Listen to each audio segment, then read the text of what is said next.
가짜 복음인 갈라디아 교인들이 따르고 있었던 것입니다.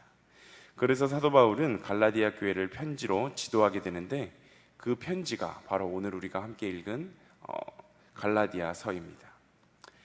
그런데 여러분도 잘 아시다시피 기독교 역사상 선지자나 사도 중에 바울만한 사람은 없습니다. 복음에 사로잡혀 죽기를 두려워하지 않고 복음을 전하며 살았고, 오직 복음만을 사랑하는 삶을 살았습니다. 그는 오직 십자가 외에는 자랑할 것이 없다라고 고백했고, 세계를 누비며 예수 그리스도와 십자가 그리고 그 부활 신앙을 전하는 삶을 살았습니다. 하지만 놀라운 것이 있습니다. 사도 바울의 삶을 돌아보면 그가 개인적으로 정말 행복했다, 이런 것들은 찾아보기가 어렵고, 또 우리들이 간증하듯이 기도의 응답이나 하나님께서 나에게 복을 이만큼 주셨다라고 하는 것들을 찾아보기가 어렵습니다. 그의 기도는 거절된 것들이 참 많았고, 그가 가는 곳에는 성도들이 바울을 세워주고 높여주는 것이 아니라 고난과 좌절, 또 매맞고 감옥에 갇히는 일들이 너무나도 많았습니다. 이런 모진 삶을 살았던 바울은 본문 1절에 이렇게 고백하고 있습니다. 오늘 본문 1절을 함께 읽겠습니다. 사람들에게서 난 것도 아니요 사람으로 말미암은 것도 아니요 오직 예수 그리스도와 그를 죽은 자 가운데서 살리신 하나님 아버지로 말미암아 사도된 바울은. 아멘. 바울은 자신이 오직 예수 그리스도와 하나님 아버지로 말미암아 사도가 되었다라고 지금 말합니다. 즉 사람의 뜻이나 계획에 의해 선출되거나 임명된 것이 아니라 오직 하나님의 뜻과 그 섭리에 의해서 자신이 사도로 되었다는 것입니다. 바울은 다메섹으로 가는 길에서 예수 그리스도를 만나고 그의 부르심을 받아 사도가 되었습니다. 바울은 사도로서의 분명한 소명의식을 갖고 있었습니다. 그러하기에 그 모질고 고된 삶 한가운데서도 믿음을 잃지 않고 사도로서의 직무를 잘 수행할 수 있었습니다. 우리가 여기서 기억해야 할 것은 바울의 사도직뿐만 아니라 교회의 모든 직분이 다 하나님의 뜻과 계획 아래에 있다는 것입니다. 우리가 교사로, 찬양대원으로, 지역장, 속장, 선교회장, 집사권사, 장로, 목사로 세워진 것은 결코 인간의 선택이나 추천 혹은 임명에 의해서 세워진 것이 아닙니다. 오늘날 교회 직분자들을 선발할 때에는 사람이 선출하고 또 당회에 통과되어서 결정이 되기 때문에 마치 사람의 힘으로 되는 것처럼 보이기도 합니다. 그러나 이 모든 과정은 전적으로 하나님의 택하심과 섭리에 의해 진행되는 것임을 우리가 반드시 기억해야 합니다. 그러므로 우리는 우리가 받은 직분에 대하여 자부심을 가질 수 있어야 합니다. 우리가 받은 직분은 사람에게 받은 직분이 아니라 천지 만물을 지으시고 지금도 운행하고 계신 하나님께서 주신 직분이라는 것을 기억하며 당당하게 자부심을 갖고 신앙생활 또 일상생활에 임해야 합니다. 그리고 직분에 대한 자부심에서 한 걸음 더 나아가서 우리는 우리가 받은 직분에 대하여 책임감을 가져야 합니다. 직분은 있으나 직분에 따른 책임을 다하지 않고 하나님 앞에 신앙생활을 하는 것은 결코 하나님께서 기뻐하시는 모습이 아닙니다. 하나님이 귀한 직분을 우리에게 허락하신 것은 분명한 하나님의 뜻과 계획이 있으신 것입니다. 나의 삶의 자리에서 언제나 하나님을 따르는 삶을 살며 믿지 않는 가족들과 이웃들에게 본이 되는 삶을 살아가며 또한 내가 출석하는 교회를 충성으로 섬기고 또 각종 사역에 거룩한 책임감을 갖고 참여할 때 하나님이 그러한 직분자의 그러한 삶을 기뻐 받으십니다. 이것을 확신하며 오늘도 하나님이 나에게 주신 직분에 감사하며 또한 책임감을 가지고 하나님과 교회를 섬기고 이웃을 섬기시는 일신교회 모든 성도님들 되시기를 소망합니다. 오늘 본문 4절을 함께 읽겠습니다. 4절입니다. 그리스도께서 하나님 곧 우리 아버지의 뜻을 따라 이 악한 세대에서 우리를 건지시려고 우리 죄를 대속하기 위하여 자기 몸을 주셨으니. 아멘. 지금 바울은 그리스도께서 하나님의 뜻을 따라 이 악한 세대에서 우리를 건지시려고 자기 몸을 드렸다라고 말씀하고 있습니다. 여기서 우리가 주목해야 할 것은 바로 이 악한 세대라는 말입니다. 이는 타락한 인간들이 하나님을 대적하여 말할 수 없이 사악한 일들을 끝없이 행하는 이 세상의 더러운 행태를 의미합니다. 이 세상은 악한 일들이 끊임없이 벌어지는, 끊임없이 발생하는 아주 패역한 곳입니다. 따라서 누구든지 이 세상과 함께 멸망하지 않으려면 반드시 이 패역한 세상과는 구별되어서 우리는 이 세상을 탈출해야 합니다. 복음을 믿고 예수 그리스도의 보혈의 공로를 힘입어 이 세상에 속한 멸망의 백성이 아닌 하나님께 속한 천국 백성이 되어야 하는 것입니다. 그런데 문제가 있습니다. 이 세상에서 살아가고 있는 많은 사람들은 이 세상이 더럽고 패역한 곳이라고 생각하지 않는다는 것입니다. 오늘날 엄청난 기술력의 발달로 과학과 문화가 발달하게 되면서 이전보다 훨씬 더 편안한 삶을 영위하며 살아갑니다. 그래서 무슨 짓을 해서라도 돈만 많이 벌면 이 세상에서 얼마든지 즐기며 행복하게 살 수 있다라고 생각하며 살아갑니다. 그렇기 때문에 그들은 굳이 예수 그리스도를 믿고 구원받아 천국 백성이 되어야 할 필요성을 느끼지 못하는 것, 바로 이것에 큰 문제가 있습니다. 그러나 예수를 그리스도로 고백하지 않는 자들, 그저 세상을 즐기며 살아가는 자들의 최후는 멸망이라는 것을 우리 그리스도인들은 너무나도 잘 알고 있습니다. 노아 시대의 홍수 심판이 있기 전 죄악이 판치는 세상 속에서 즐기며 살아가던 사람들은 자신이 살아가고 있는 세상이 죄악으로 멸망될 것이다 라는 것은 꿈에도 상상하지 못했을 것입니다. 그래서 멸망의 세상에서 탈출하기 위하여 방주를 지었던 노아를 비웃으며 멸망의 순간이 오기까지 먹고 마시며 또 시집가고 장가들기를 멈추지 않았습니다. 그러다가 결국 그들은 홍수의 심판을 맞이하게 되었고, 그들 중 노아의 8 식구를 제외하고는 단 한 사람도 살아남지 못했습니다. 여러분, 이 세상은 하나님의 멸망과 심판이 예고된 곳입니다. 우리는 이곳에 잠시 머물러 있다가 하나님의 나라로 가야 하는 거룩한 주님의 백성들입니다. 그런 우리가 이 세상을 멸망할 곳으로 인식하지 못하고 그저 이곳이 좋사오니 하며 세상을 즐기며 살아간다면 이 세상에서 구원받지 못하고 세상과 더불어 멸망하게 될 것입니다.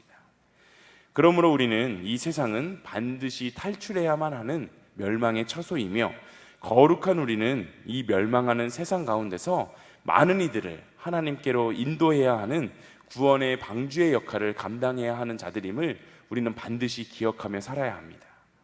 하나님의 귀한 방주되어 하나님을 모르고 죽어가는 사람들에게 이 세상은 패역한 곳이고 오직 하나님 나라를 소망하며 살아가야 함을 전파하는 일신교회 모든 성도님들 다 되시기를 소망합니다. 오늘 본문 6절을 함께 읽어보겠습니다. 그리스도의 은혜로 너희를 부르신 이를 이같이 속히 떠나 다른 복음을 따르는 것을 내가 이상하게 여기노라. 아멘. 바울은 지금 갈라디아 교회에 다른 복음이 들어왔고, 예수 그리스도의 진짜 복음을 따르지 않고 다른 복음, 즉 가짜 복음을 따르는 성도들이 많아진 갈라디아 교회의 상황이 이상하다라고 지금 말하고 있습니다. 여기서 이상하게 여기노라의 원어적인 의미를 살펴보면 특별한 상황에 몹시 놀라다라는 뜻인데, 바울은 갈라디아 교인들이 진짜 복음을 버리고 다른 복음에 빠져버린 것에 큰 충격에 빠졌음을 잘 나타냅니다. 갈라디아 교회가 세워진 것은 1차 전도 여행 기간인 AD 47년경이었습니다. 그리고 나서 2년여가 지난 지금, 20년이 지난 것도 아니고 2년여가 지난 시점에 사도 바울이 다시 그곳을 방문했을 때 그는 복음의 메시지가 다른 복음으로 변질되어 사람들의 마음을 교란시키고 있는 현장을 목격하게 됩니다. 사도 바울은 교회를 세우고 얼마 되지 않은 기간에 교인들이 복음이 흔들리고 있는 이 상황을 이해하기가 어려웠습니다. 우리가 믿는 진짜 복음은 우리의 구주 되시는 예수님이 나의 죄를 대신하여 십자가에 달려 돌아가셔서 깨끗함을 얻게 하시고 또 3일 만에 부활하셔서 하나님의 우편에서 여전히 우리를 지켜보고 계심을 믿음으로 죄를 용서받고 구원에 이르는 것, 바로 이것입니다. 이 진짜 복음에서 우리에게 필요한 것은 믿음, 예수님의 대속과 부활에 대한 믿음 외에는 그 어떤 것도 우리에게 필요하지가 않습니다. 그런데 갈라디아 교인들이 따르는 다른 복음, 즉 가짜 복음은 그리스도의 구원 사역을 믿는 것 외에 다른 행위의 필요성을 덧붙임으로 복음의 말씀을 변질시켰습니다. 예수 그리스도의 복음을 믿는 것과 더불어 모세의 할례와 율법을 지켜야 구원을 얻는다라는 바로 이러한 것들이었습니다. 이것은 그리스도의 복음, 진짜 복음을 변질시키는 가짜 복음, 또 다른 복음입니다. 바울은 우리가 구원을 얻는데 예수 그리스도의 대속의 공로만으로 충분하다, 그 충분함을 열심히 가르쳤습니다. 바울은 본문 8절에서 10절에 복음을 변질시키는 자를 향하여 엄중한 경고를 선포합니다. 다른 복음을 전하는 자가 그 누구든지 하물며 천사일지라도 하나님의 저주를 받을 것이다 라고 이야기합니다. 여러분, 예수 그리스도의 대속은 우리의 죄를 씻어 영원한 생명을 얻기에 충분합니다. 여기에 더 이상 우리의 행위, 어떠한 행동을 보탤 필요가 없습니다. 우리는 우리의 어떠한 행위로 공로를 쌓아서 구원을 얻는 것이 아닙니다. 그리스도의 대속이 우리의 구원을 완전하게 이미 이루었습니다. 그러나 이러한 사실에 대한 분명한 지식과 정확한 이해가 없었던 갈라디아 교인들은 다른 복음, 거짓 복음의 미혹에 넘어가고 말았습니다. 그런데 이러한 다른 복음, 거짓 복음의 미혹은 사도 바울 당시에만 있었던 것이 아닙니다. 지금도 거짓 가르침은 계속해서 교회를 어지럽히고 있으며 신자들을 미혹하고 있습니다. 지난주에도 말씀드렸듯이 이러한 거짓 복음을 전하는 자들은 사자의 탈, 도깨비의 탈을 쓰고 우리에게 접근하는 것이 아니라 정말 신실한 그리스도의 자녀인 것처럼 그러한 탈을 쓰고 우리에게 접근을 하게 됩니다. 왜 이러한 거짓 복음에 우리는 쉽게 흔들리게 되는 것일까요? 타락한 인간의 마음은 복음보다 자기의 노력과 의, 인정해주는 그 기복적인 가르침에 끌립니다. 자신을 주인공으로 포장을 해주기 때문입니다. 인간은 악하기 때문에 언제나 하나님의 길을 택하는 것보다 더 쉬운 악의 길을 택하고 맙니다. 저희 집 아이들만 봐도 참 그런 것 같아요. 좋은 일, 착한 일, 꼭 해야만 하는 일을 정말 수도 없이 설명해도 때때로 의지적으로 그것들을 해나가려고 노력하기도 하지만 그것들을 어길 때가 너무나도 많습니다. 하지만 하면 안 되는 일, 나쁜 일은 가르치거나 설명해 주지 않아도 어찌나 그리 잘하는지요. 첫째에게 동생 좀 그만 괴롭혀라, 사이좋게 지내라, 백날 설명을 해도 결국 엄마 아빠가 잠시 한눈을 팔고 둘만 같은 방에 있을 때면 둘째 아이의 울음소리가 얼마 지나지 않아서 꼭 납니다. 둘째가 이제 17개월쯤 되었는데 이전에는 오빠한테 맞거나 괴롭힘을 당해도 그저 울기만 했었는데 요새는 애가 커가지고 오빠가 어디를 때렸다 막 이렇게 말하면서 저희한테 이제 고자질까지 하게 됩니다. 시대를 막론하고 세상에는 항상 거짓 진리와 그릇된 사상들이 판을 칩니다. 그리고 그러한 거짓 진리와 그릇된 사상들은 언제나 참 진리보다도 훨씬 더 그럴듯하고 아주 매혹적입니다.